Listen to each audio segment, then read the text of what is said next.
Kamu bisa jalan-jalan ya di IPK ini. Iya. Kita jalan-jalan terus kalau dari MSA ya. Gimana caranya biar keep balance antara kehidupan pribadi dan akademik gitu? Untuk menjaga itu seimbang tuh gimana? Mas Fajar itu jam 10 udah tidur, jam 4 udah bangun. Selama kuliah tuh walaupun gak ada kelas, saya dari pagi jam 7 sampai jam 4 tuh selalu datang ke kampus. Lalu bagian dari disiplin saya tuh saya selalu masuk kelas. Lalu juga semua tugas saya kerjakan, ujian juga ya belajar maupun ini kayaknya gampang, tapi ya coba baca 3 jam, 4 jam, 5 jam, 6 jam begitu. Kalau saya pernah baca, motivasi itu adalah fungsi dari reward dikali performa Anda. Sebelum saya masuk kampus, saya sudah memasang target dulu. Nah, yang paling penting itu memaintain semangat dengan cara ingat dulu goal kita di awal seperti apa.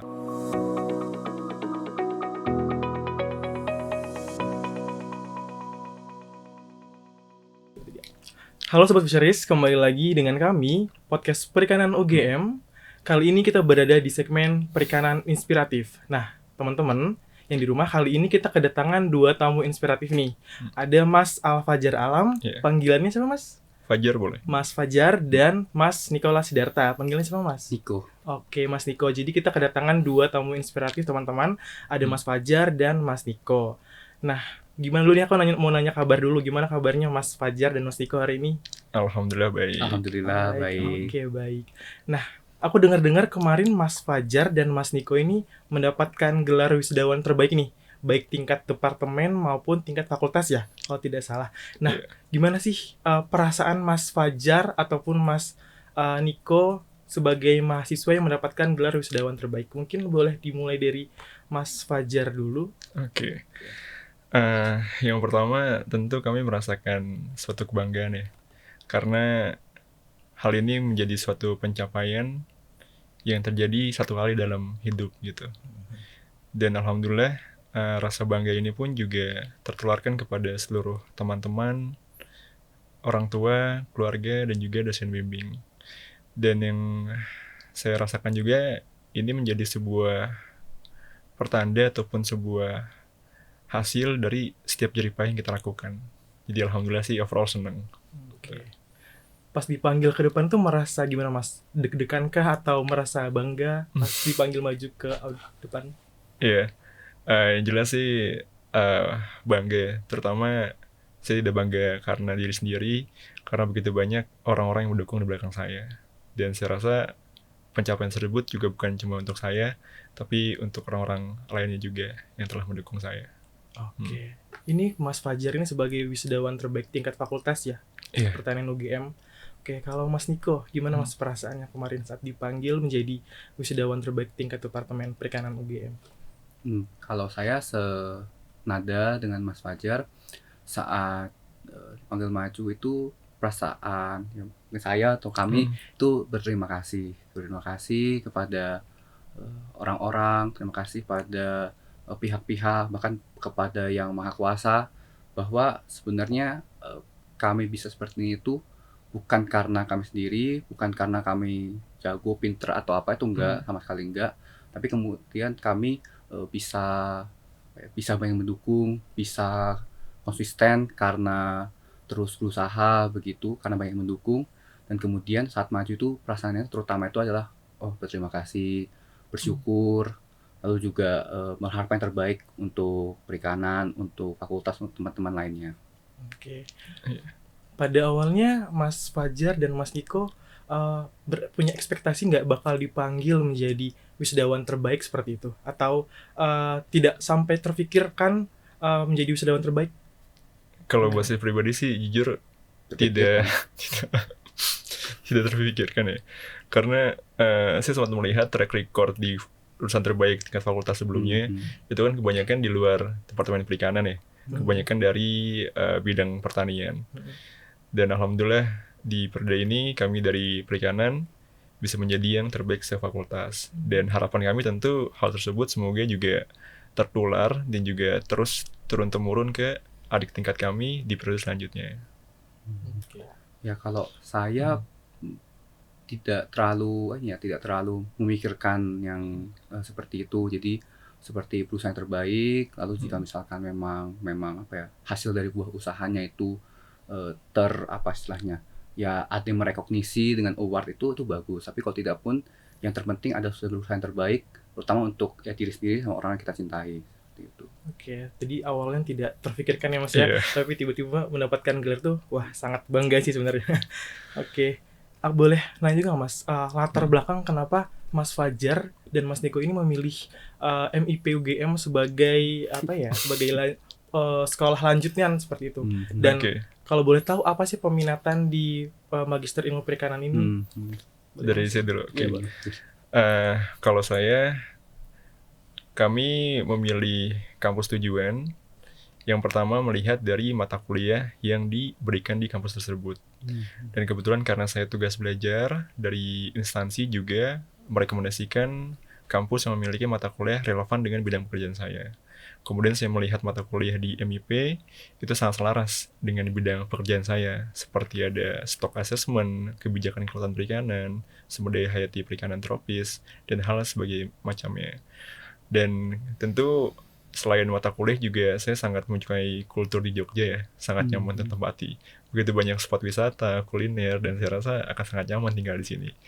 Dan setelah saya melewati pun juga tuh hal yang benar dan sangat mengesankan. Oke, Gitu. berarti udah riset dulu Mas ya sebelum masuk ke MIP. Betul, sudah. Kalau Mas Niko sendiri gimana Mas? Kalau saya mungkin tadi Mas Fajar tidak bilang background dari mana. Kalau mau bilang backgroundnya dulu Mas, Oh, biar teman-teman mungkin tahu. oh iya boleh. Agak unik ini. Iya, oke. Iya, kebetulan kalau saya adalah salah satu ASN dari Kementerian Kelautan dan Perikanan, tepatnya di Direktorat Jenderal Perikanan Tangkap. Dan kerja saya di Pelabuhan Perikanan Samudra Nizam Zaman Jakarta. Jadi kalau teman-teman ke pelabuhan ke sana, kontak saya aja nanti kita ketemu. Oke. Kalau misalkan saya waktu itu pernah ke Nizam Zahman, Ya. mau ke towernya, mau lihat Syah Bandarnya, ini hubungin Mas Fajar. Sudah ada orang dalam nih ya seperti itu. Aman. Itu gunanya apa? S2 di UGM. Iya, banyak relasi Berkoneksi, ya. Iya, berkoneksi. betul. Ya, Kalau Mas Niko sendiri gimana nih, Mas? Kalau saya kebetulan memang untuk background saya juga mungkin agak aneh ya bagi orang ya, pasti bertanya-tanya.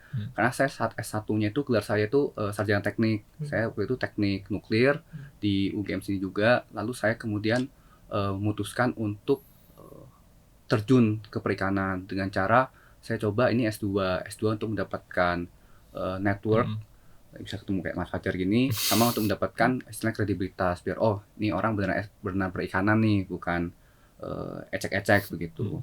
Itu kenapa UGM?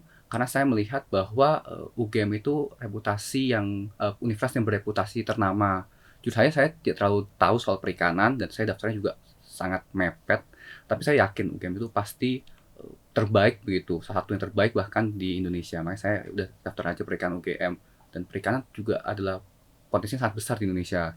Jadi menurut saya pasti bagus. Udah unggul juga ya akreditasinya ya. Iya, betul. Udah Betul, unggul, betul, jadi betul. pasti bagus begitu. Oke, ini cukup menarik teman-teman dari Mas Niko, dari awalnya S1 teknik nuklir, terus beliau memilih ke perikanan gitu ya.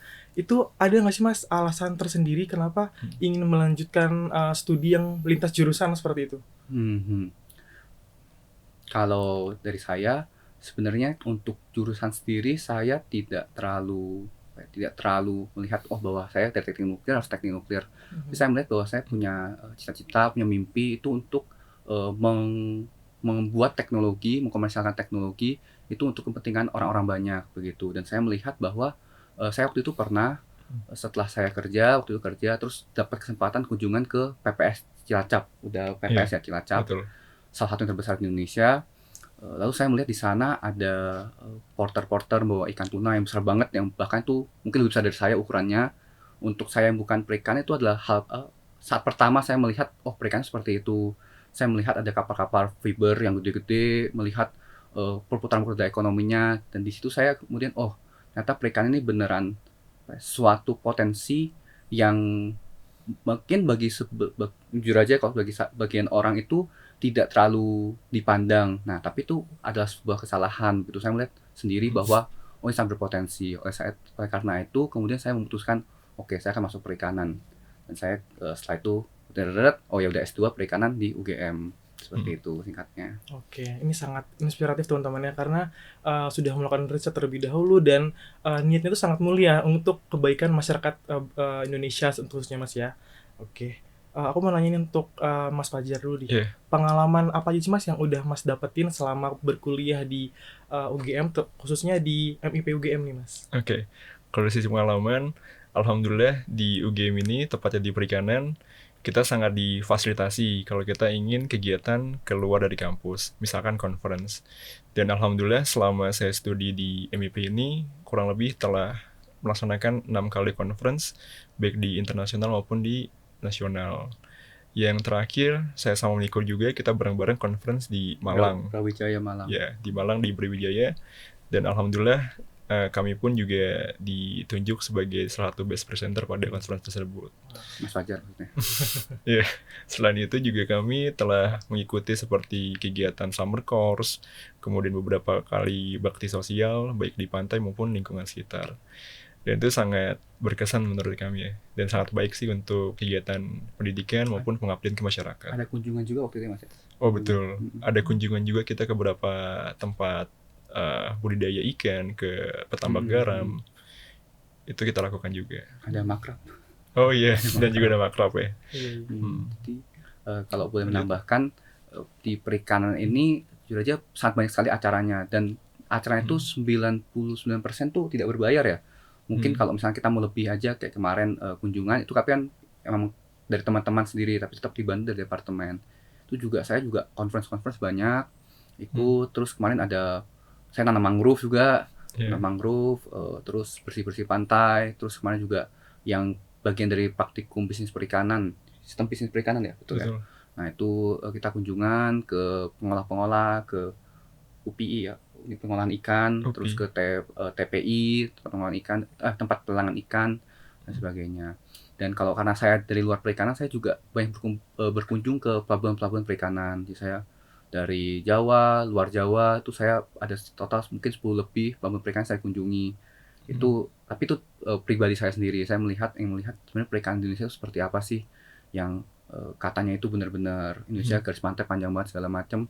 Sebenarnya di lapangan itu seperti apa. Jadi saya pribadi juga berkunjung, dan itu sangat didukung oleh departemen. Jadi departemen itu kalau saya ada acara, saya juga waktu itu pernah startup saya keterima di Tsinghua University, ekosistemnya itu saya sempat izin sekitar beberapa minggu itu motong UTS UAS itu didukung begitu oleh Dr. Eko, oleh Prof. Alim begitu. Dan untuk ke pelabuhan sendiri, jika diminta surat diurus ke departemen itu cepat sekali terjadinya. Jadi saya merasa sangat terbantu, sangat tertolong dengan masuk perikanan ini.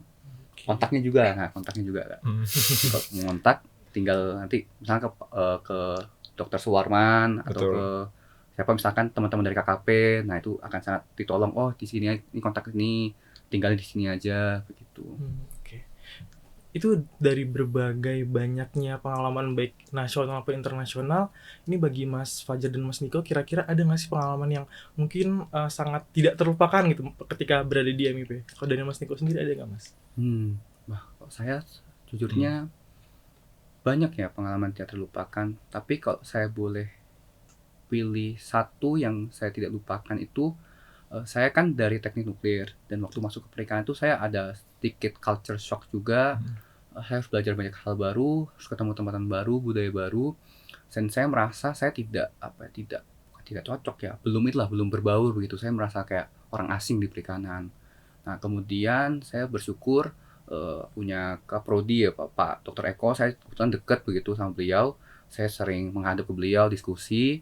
Kemudian saya diajak ikut academic traveling waktu angkatan Mas Fajar belum masuk. Academic traveling ke Semarang, ke Undip ya, Undip sebenarnya, ke Undip. Tapi waktu itu gak nginep, tapi tetap ke Undip.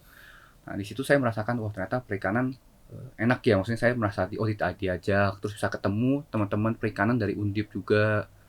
Nah itu menurut saya suatu hal yang istimewa. Apalagi saya juga waktu itu direkomendasikan untuk beasiswa dari Korea, pemerintah Korea itu merekomendasikan Dr. Eko juga, dan kebetulan saya terpilih. Dan yang saya sangat senangi itu ya selain uangnya ya, saya juga bisa melihat perikanan di Korea, di Indonesia, ketemu teman-teman perikanan dari Unhas, dari Undip, dari IPB, dari Unsud. Dan di situ saya melihat oh ternyata perikanan ini luas banget, dan saya akan sangat menyesal gitu jika misalnya saya tidak tidak memanfaatkan koneksi ini sebaik mungkin. Gitu, oke. Jadi banyak dengan pengalaman-pengalaman yang diikuti itu lebih terbuka ya cakrawalanya terkait perikanan seperti itu. Betul, betul. Apalagi saya di luar perikanan.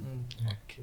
Kalau Mas Fajar sendiri, Mas, ada nggak pengalaman yang kira-kira wah tidak bakal terlupakan nih di MIP UGM? Oke.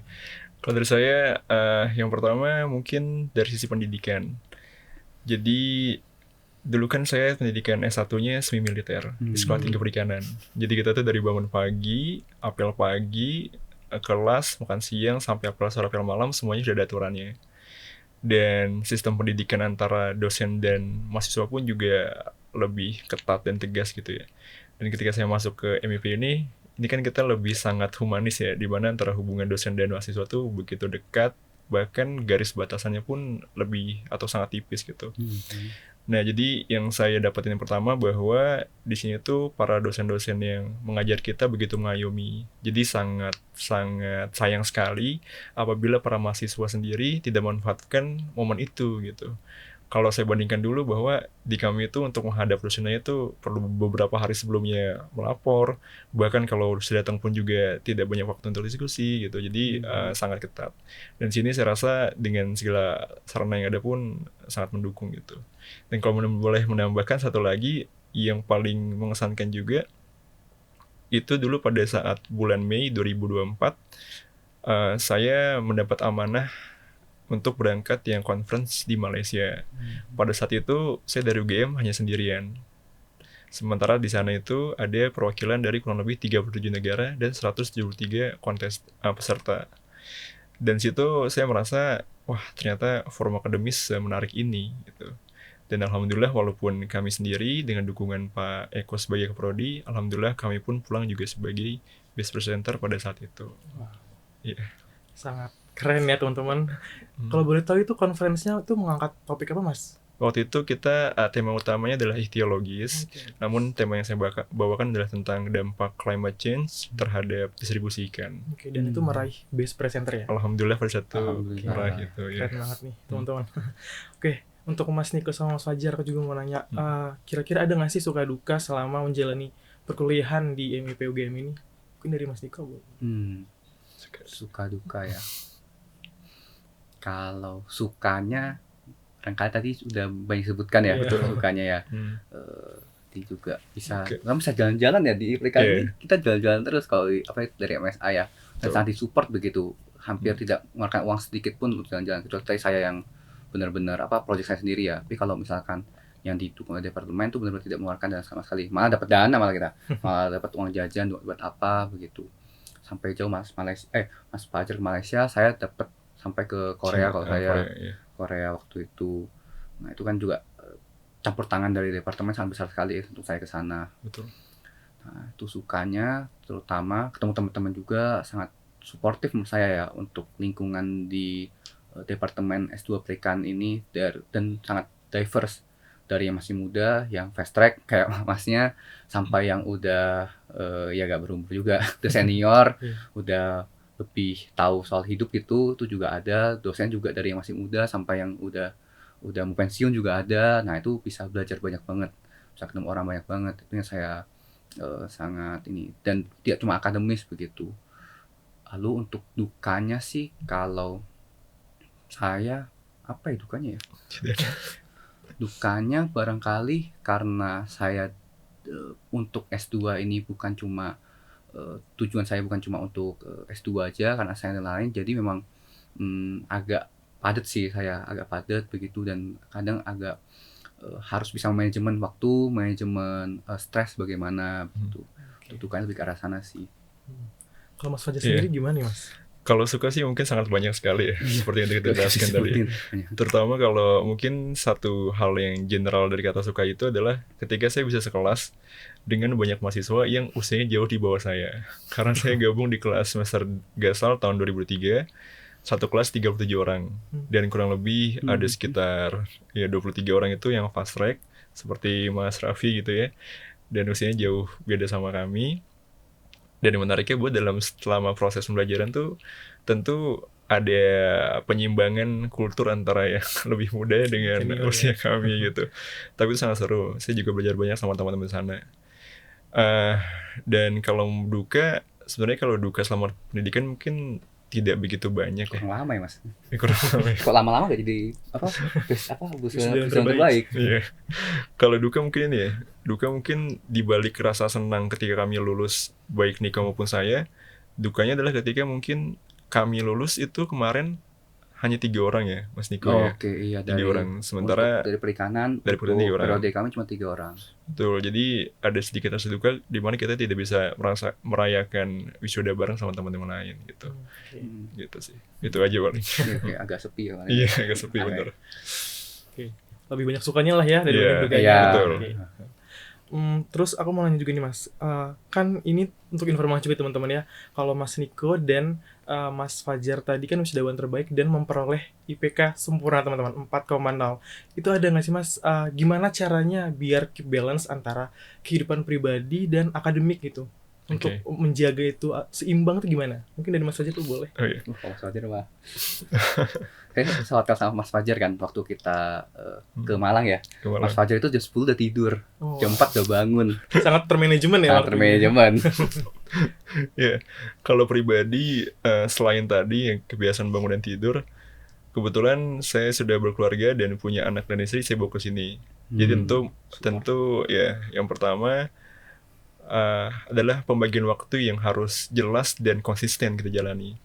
Jadi kalau boleh cerita, dulu selama pendidikan itu kan kita kuliah nggak setiap hari ada ya.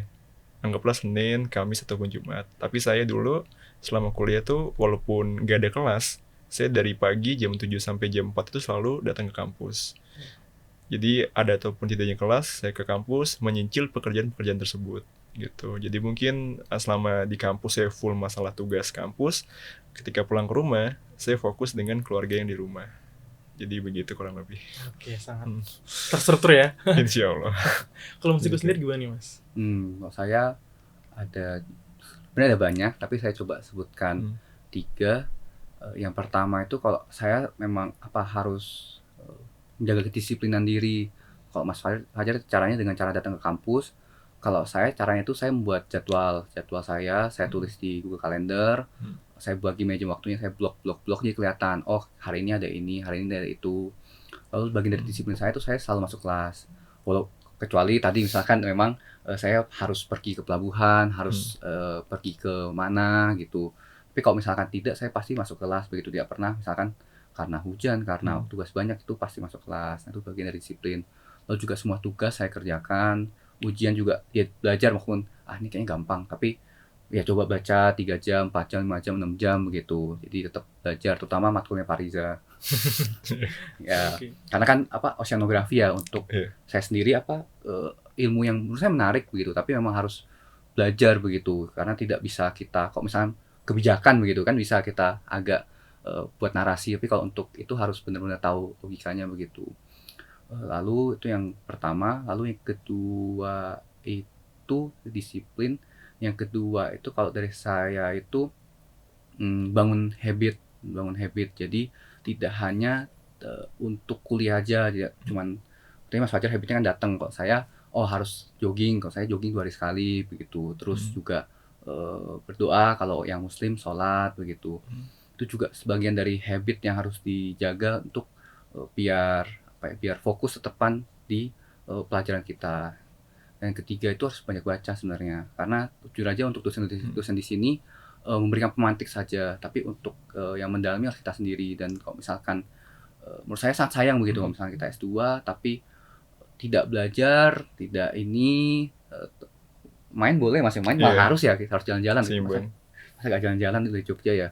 Tapi harus tetap kita itu baca-baca paper gitu. Misalnya tugas, misalkan disuruh rangkumnya 1 paper kita baca 5 paper begitu. Dan banyak sekali ilmu yang saya baru tahu begitu. Apalagi saya dari luar perikanan kan, dan luas sekali ilmunya. Begitu. Oke. Ini kan kalau dilihat dari beban kuliah cukup berat ya Mas ya, terus kemudian ada urusan pribadi juga, mungkin Mas Niko tadi ada kerjaan juga selain kuliah seperti itu. Itu gimana sih cara Mas Fajar dan Mas Niko itu menjaga motivasi selama perkuliahan dan bahkan bisa menjadi wisudawan terbaik seperti itu? Ada nggak Mas motivasinya bagaimana? Oke. Kalau saya sebelum saya masuk kampus, saya sudah memasang target dulu. Jadi target misalkan lulus sekian tahun, target lulusnya seperti apa gitu. Nah, ketika kita lagi down, dinamika di kampus kan tentu ada naik turun ya. Lagi Betul. semangat kuliah, tiba-tiba kita nggak betul. semangat gitu. Nah, yang paling penting itu memaintain semangat dengan cara ingat dulu goal kita di awal seperti apa.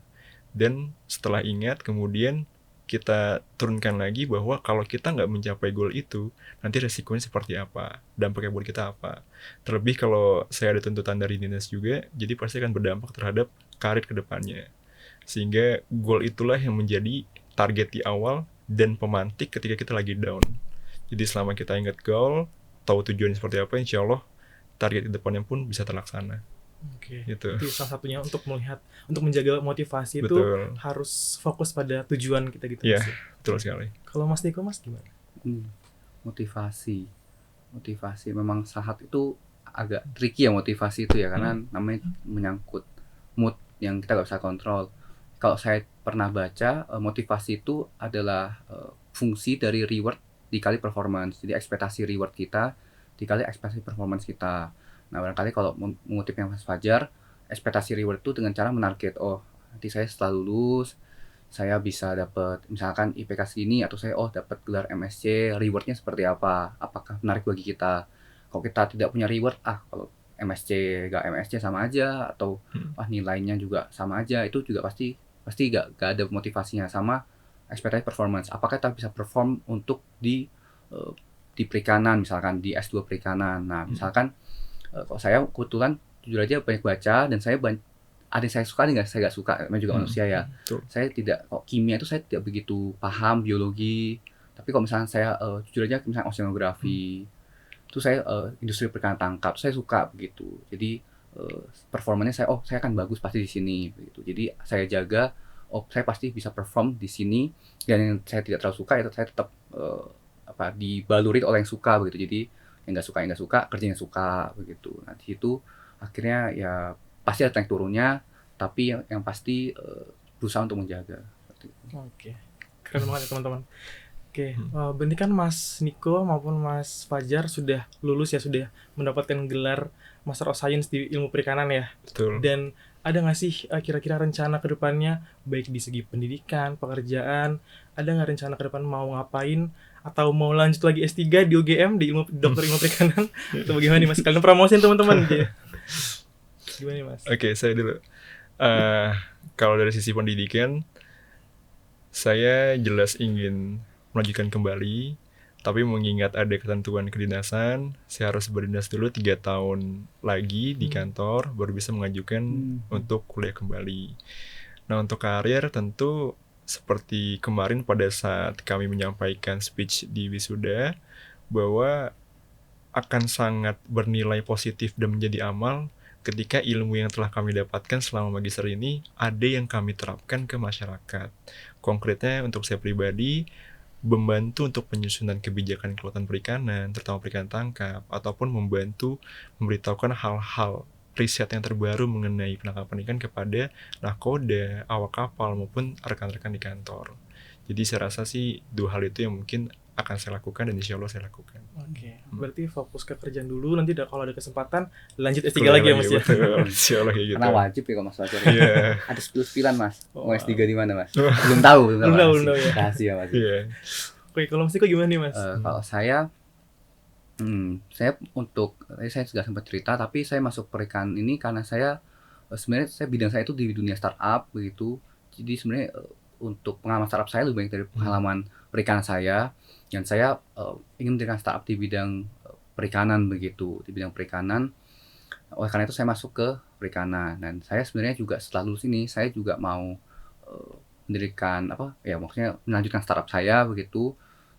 Tapi setelah saya pertimbangkan, kemungkinan saya akan melanjutkan studi lanjut dulu di luar negeri begitu, karena untuk pembuatan teknologi saya merasa mengalami bahwa untuk ekosistemnya sendiri di Indonesia belum terlalu ada untuk pengembangan teknologi, seperti misalnya teknologi untuk perikanan, contohnya computer vision untuk aquaculture, atau misalkan tagging untuk misalkan untuk tuna. Itu kan Indonesia masih sangat dikit ya yang mengembangkan, yang mempelajari. Karena itu saya mau coba untuk mengejar di studi lanjut S3 di luar negeri. Harapannya nanti teknologi yang saya teliti itu bisa saya komersialkan dan saya bawa kembali ke Indonesia begitu. Oke, berarti akan melanjutkan pendidikan Mas ya S3 untuk lebih mendalami ilmu perikanan ya, seperti itu. Ya, saya S3 sambil saya juga di startup juga saya jalanin gitu. Oke. Keren banget teman-teman rencana ke depannya. Mungkin dari Mas Niko ataupun Mas Fajar ada nggak sih harapan ke depannya untuk MIP sendiri sebagai alma mater, kebetulan sebagai alma mater yang baru nih, ada nggak harapan ke depannya bagaimana Mas? Mungkin saya bagi dua ya. Pertama untuk ke MIP, kepada tenaga pendidik dan dosen, dan kepada teman-teman mahasiswa. Kalau kepada teman-teman mahasiswa, saya ingin berpesan atas pengalaman yang telah kami jalani. Jadi di UGM ini, tepatnya di MIP, itu sangat banyak sarana yang mendukung proses studi kita. Baik dari dosen yang begitu banyak relasi, kemudian akses ke jurnal yang sangat luas, sarana pendanaan terhadap berbagai conference dan juga perlombaan.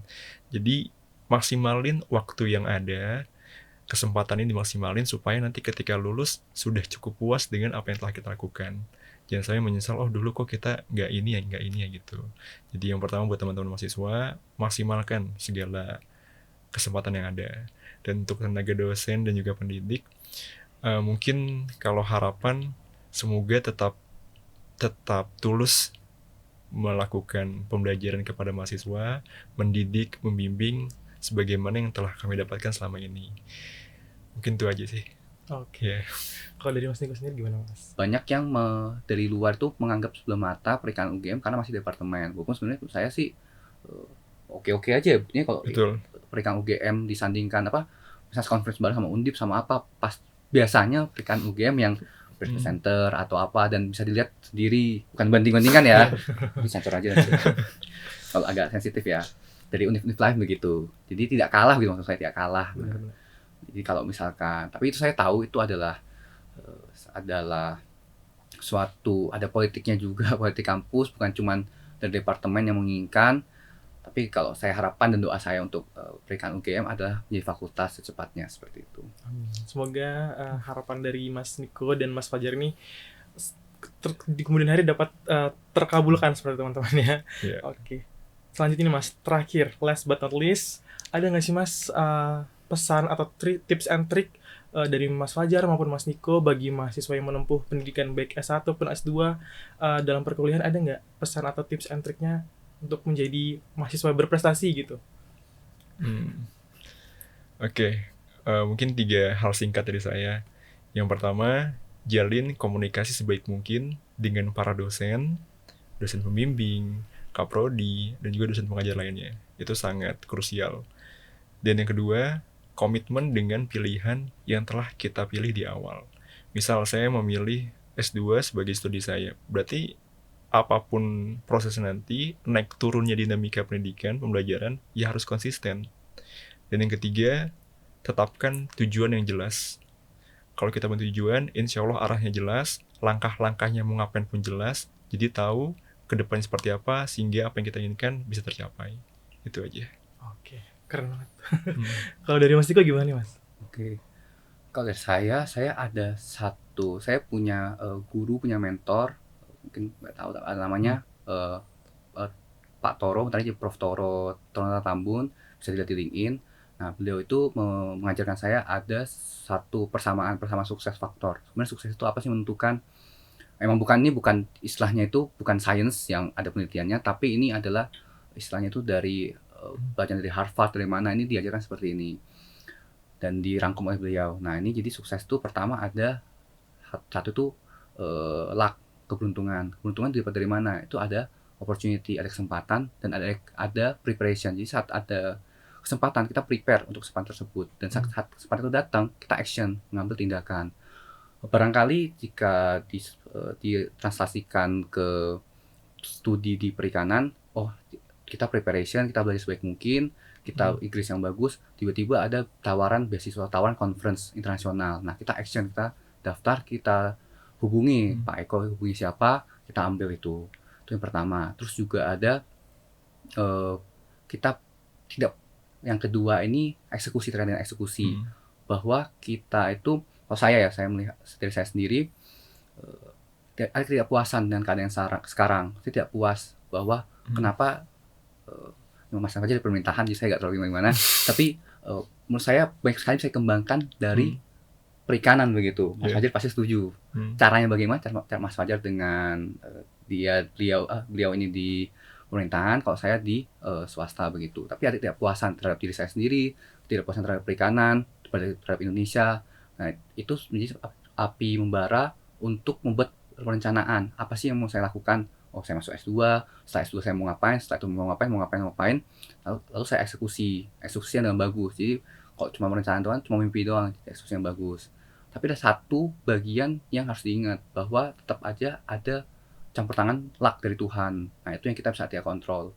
Itu bisa kita kontrol. Seperti kita udah berusaha semaksimal mungkin, 99% kita sudah pegang, tapi 1% dari Tuhan tidak berkenan, ya udah tidak jadi. Ya, 99% itu kita kontrol. Oke. sangat inspiratif lagi sekali teman-teman ya.